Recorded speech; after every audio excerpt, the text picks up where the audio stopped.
Assalamualaikum warahmatullahi wabarakatuh. Selamat sore, selamat datang di tour 4 kita dengan aktivitas 14 yaitu dasar-dasar organisasi berkas dan pengembangan aplikasi sistem basis data.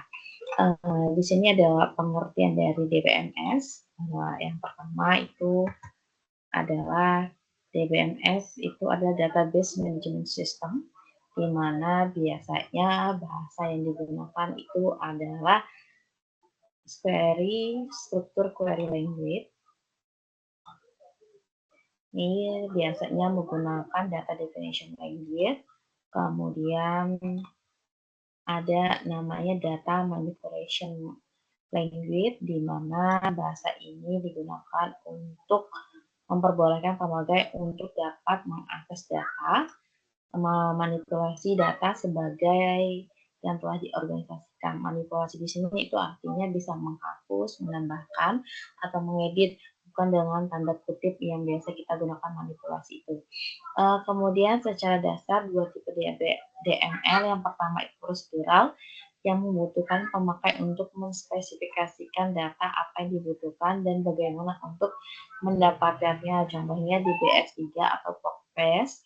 Kemudian non-prosedural, yang membutuhkan pemakai untuk menspesialisasikan data apa yang dibutuhkan tanpa menspesifikasikan bagaimana untuk mendapatkan, contohnya itu SQL dengan VBA. Kemudian ini adalah fungsi DBMS. Yang pertama, data definition, di mana DBMS harus dapat mengolah definition data. Kemudian data manipulation, di mana DBMS harus dapat menangani permintaan dari pemakai untuk mengakses data. Kemudian yang ketiga, data security atau inteligensi, di mana DBMS harus dapat memeriksa security atau integritinya. Kemudian yang keempat itu adalah data recovery. Kemudian yang kelima data dictionary. Keenam itu adalah performance. Di sini adalah komponen DBMS. Yang pertama itu adalah query processor, di mana komponen yang mengubah bentuk query ke dalam instruksi ke dalam database manager. Kemudian yang kedua database manager, yaitu menerima query dan menguji eksternal dan konseptual untuk menentukan apakah record-record tersebut dibutuhkan untuk memenuhi permintaan. Kemudian yang ketiga file manager, yaitu memanipulasi penyimpanan file dan mengatur alokasi ruang penyimpanan disk. Yang keempat DML processor, yaitu modul yang mengubah perintah DML yang ditempelkan ke dalam program aplikasi dalam bentuk fungsi-fungsi. Yang kelima DDL compiler, yaitu merubah segmen DDL menjadi kumpulan table. Yang keenam dictionary manager, yaitu mengatur akses dan memelihara data dictionary. Ini adalah perbedaan tradisional file management dengan database management system. Yang pertama itu tradisional itu bersifat program orientasi, yang kedua bersifat kaku, artinya tidak bisa ditambah ataupun dikurangi. Yang ketiga terjadi kerangkapan data dan tidak terjamin keselarasannya. Jadi kalau tradisional file management itu dia rangkap datanya atau redundansinya akan lebih sering terjadi. Kemudian ada database file management atau DBMS, yang pertama bersifat data oriented. Kalau yang tadi tradisional bersifat program oriented. Kalau yang tadi tradisional dia kaku, di sini dia lebih luas atau fleksibel. Kemudian yang ketiga, kerangkapan data serta keselarasan data dapat terkontrol. Artinya redundansi itu dapat terkontrol. Program oriented itu artinya susunan data di dalam file didistribusi data pada peralatan storage dan organisasi filenya dipilih sedemikian rupa sehingga program aplikasi dapat menggunakan secara optimal. Kemudian sedangkan data oriented itu adalah susunan data organisasi file pada database dapat dirubah, begitu pula strategi aksesnya tanpa mengganggu program aplikasi yang sudah ada. Ini adalah arsitektur sistem database. Yang pertama itu ada internal level, yang kedua conceptual level, yang ketiga external level. Ini adalah gambar arsitektur dari database, di mana ada pemakai 1, pemakai 2, terus pemakai 1 ini menggunakan program 1, kemudian pemakai B1 itu program 2, di mana mereka bisa menggunakan database yang terhubung dengan database manajemen sistem yang terdiri dari penyimpan database level pandangan fisik atau internalnya. Di sini ada gambar tabung-tabung, ini ada tabel-tabelnya. Kemudian ini ada data independensi, yaitu merupakan salah satu kelebihan sistem database di mana DBA dapat merubah sistem storage dan strategi akses dalam mengembangkan sistem database. Dua tingkatan data independensi, yang pertama physical, yaitu perubahan internal skema dapat dilakukan tanpa mengganggu konseptual. Yang kedua, logical data independensi, yaitu konseptual skema dapat dirubah tanpa mempengaruhi eksternal skema. Kemudian ada urutan pos dalam DBMS. Ketika aplikasi mengakses record, maka aplikasi memanggil DBMS membaca record tersebut. Kemudian DBMS memperoleh subskema aplikasi dan mencocokkan dengan deskripsi data. Kemudian DBMS memperoleh skema dan menentukan tipe data logika data. Keempat, DBMS mengakses deskripsi fisik dan menentukan record yang dibaca. Kemudian yang kelima, DBMS memberikan instruksi kepada OS untuk membaca record.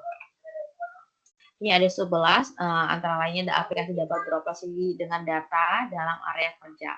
Konsep sistem berkas yang pertama itu adalah pengelola data dalam jumlah besar membutuhkan effort lebih baik dalam hal storage device dan pengolahannya, penyimpanan dan pengaksesannya. Data tersebut harus pertama dapat diakses oleh multi-user, yang kedua selalu tersedia setiap saat, artinya dia online. Ketiga, waktu pengaksesan relatif cepat, arti respon dari storage-nya itu cepat, kemudian tersimpan dalam media penyimpanan sekunder. Sistem berkas itu sistem penyimpanan, pengorganisasian, pengolahan data pada alat penyimpan eksternal dengan menggunakan teknik organisasi data. Lebih spesifiknya itu sistem berkas adalah akses berkaitan dengan bagaimana cara melakukan insert data, update data, dan reorganisasi data. Ini klasifikasi data-data. Yang pertama data tetap, yang kedua data tidak tetap, dan yang ketiga itu adalah data yang bertambah menurut waktunya. Representasi data, yang pertama logik, penggambaran data di level konseptual, yang kedua fisik, penggambaran data di level fisik. Definisi-definisi, yang pertama pada pengolahan sekumpul data memiliki kuantitas besar, data tersimpan dalam basis data atau database, ini adalah penggambarannya. Kemudian definisi file adalah sekumpulan record yang berisi elemen-elemen data yang digunakan untuk menyimpan kumpulan data yang sama. Karakteristik yang tersimpan dalam file, yang pertama persistensi, datanya tetap atau permanen. Yang kedua shareability, dapat diakses multi-user. Yang ketiga size, umumnya kuantitas data relatif lebih besar. Ini ada viral file. Ya, ini ada definisi record, di mana sekumpulan file item yang saling berhubung. Ini ada gambar-gambarnya, bisa nanti dilihat. Definisi file berisi nilai dasar, basic value, atribut berisi suatu item data tertentu, kemudian terdiri komponen tipe data dan nilainya. Ini ada field-nya, ada nama, tipe datanya string, domainnya person name, example-nya itu isiannya itu adalah zone misalnya. Macam-macam file, ada master file itu file induk, transaction file itu file transaksi, report file itu file laporan, work file itu file kerja, program file itu file program, text file itu file teks, dump file itu file tampungan, kemudian library file itu file pustaka. File induk itu merupakan file yang digunakan untuk menyimpan data dari sistem informasi tertentu secara lengkap, dipelihara secara teratur. Biasanya berisi data uang relatif tetap. File induk selalu diperbarui melalui file transaksi. File master itu biasanya organisasi sebuah pabrik, misalnya itu payroll master, customer master, personal master, inventory master. Kemudian file transaksi, file yang berisi informasi yang digunakan untuk memperbarui file induk. Dalam suatu periode tertentu dilakukan reorganisasi file induk yang melibatkan file transaksi dan menghasilkan file induk yang baru. Setelah itu mengupdate data berupa penambahan record, penghapusan, perbaikan. File laporan adalah file berisi data yang dibuat untuk laporan. File tersebut dapat dicetak pada kertas, printer, ataupun hanya tampilan layar. Work file itu ada file kerja yang merupakan file sementara dalam sistem. Suatu work file merupakan alat untuk melewatkan data yang dibuat oleh sebuah program ke program lain. Program file itu dia berisi dengan file yang berisi instruksi untuk memproses data yang akan disimpan pada file lain. Kemudian ada text file adalah file yang berisi input data alphanumerik dan grafik. Jump file itu file tampung adalah file yang digunakan untuk tujuan pengamanan atau security. Yang 8, library file digunakan untuk menyimpan program aplikasi, program utilitas, atau program lainnya. Yang ke-9 itu ada file history, merupakan file menyimpan data yang telah disimpan dalam suatu periode waktu tertentu. Macam file ada file sequential dan file random.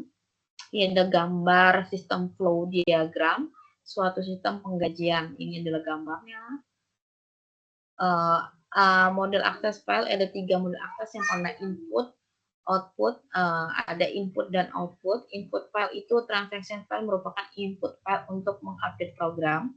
Kemudian output file itu adalah reportnya. Kemudian input output yaitu master file dengan work file-nya. Kemudian ini ada tugas, saya selaku tutor mengingatkan mahasiswa untuk mengerjakan tugas 3. Jangan lupa untuk tugas 1, tugas 2, dan tugas 3 untuk dikumpulkan. Di mana tugas 3 ini mahasiswa wajib membuat praktikum transaksi dengan melakukan praktikum basis data terdistribusi. Kalau tidak salah sampai dengan import ekspor di Linux ya. Kemudian, ini adalah format pengerjaan laporannya, di mana mahasiswa wajib membuat rekaman dari pengerjaan tugasnya, dari perkenalan identitas, langkah-langkah praktik, kemudian hasil praktek yang telah dilakukan, kemudian kata-kata penutupnya. Untuk tugas 1, 2, dan 3, itu deadline pengumpulannya itu adalah hari Senin, 1 Desember 2025 pukul 23.59 WIB. Jadi jangan sampai tidak mengerjakan tugas karena tugas tersebut mempengaruhi nilai kalian. Nilai kalian terancam tidak lulus jika tidak mengerjakan tugas tersebut. Jadi tetap semangat dan selamat belajar.